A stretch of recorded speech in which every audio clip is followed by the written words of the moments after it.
সংবাদের সামনে মুখ খুলেছে তাদেরকে এই বসিরহাট পুলিশ বাড়ি থেকে ধরে এনে অন্য জায়গায় লুকিয়ে রেখেছে, যাতে সত্যি কথাটা ন্যাশনাল উইমেন্স কমিশনের সামনে না বলতে পারে।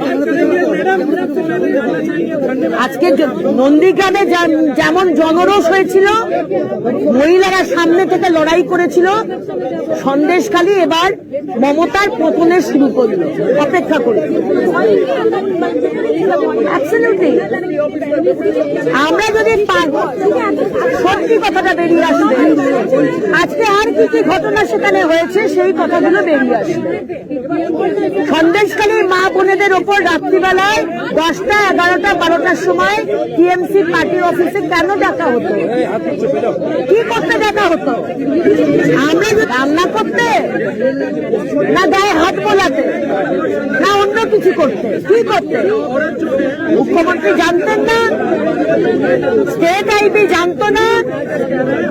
এসপি, পুলিশ প্রশাসন জানতেন না? সব জানতেন। উনি মমতা ব্যানার্জি 1000 টাকা লক্ষ্মীর ভান্ডার দিয়ে বাংলার মহিলাদের সম্ভ্রম কিনতে চাইছে। হতে দেব না, আমরা হতে দেব না।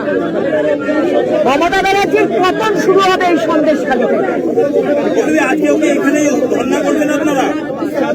দেখুন, আমাদেরকে যেতে দেওয়া হচ্ছে না। আমরা এটাও বলেছি 5 জন যাব, শুধু 5 জন। সেকশন 144 আইনের মধ্যে 5 জন যাব। আমাদের কাছে কোনো হাতিয়ার নেই, তা সত্ত্বেও আমাদের যেতে দেওয়া হচ্ছে না। কেন বলতে? 144 ধারার মানেটা হচ্ছে বাইরের কোন লোক যাতে এখানে না ঢুকতে পারে, সত্যি কথাটা যাতে বেরিয়ে না আসে, চেপে দেওয়ার চেষ্টা করা। সেটাই চেষ্টা করছে মমতা ব্যানার্জি। কারণ মমতা ব্যানার্জি বুঝতে পেরেছেন তার যাবার সময় হয়ে গেছে। আবার বলবো, নন্দীগ্রামে মহিলারা যে লড়াই দিয়েছিল, আপনি সিংহাসনে বসেছিলেন, সন্দেশখালীর মা বোনেরা আবার সেই লড়াই দিচ্ছে। এবার আপনি সিংহাসনচ্যুত হবেন। একদম রহস্য বেরিয়ে গেছে, আর রহস্য নেই।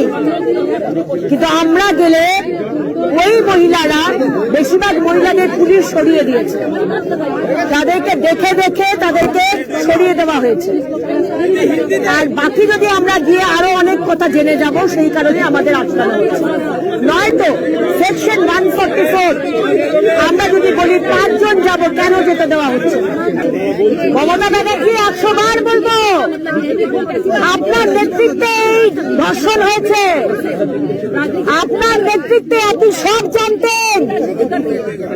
আপনি কি ভেবেছেন আপনি লক্ষ্মীর ভান্ডার দিয়ে মহিলাদের ইজ্জত কিনবেন?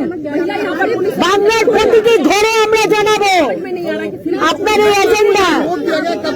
1000 টাকা নাও আর রাত্রিবেলায় টিএমসি অফিসে গিয়ে ধর্ষিত হও। এই আন্দোলন, এই জনরোষ মুখ্যমন্ত্রীকে এবার তার সিংহাসন থেকে পদচ্যুত করবে। তার যাবার সময় এসে গেছে।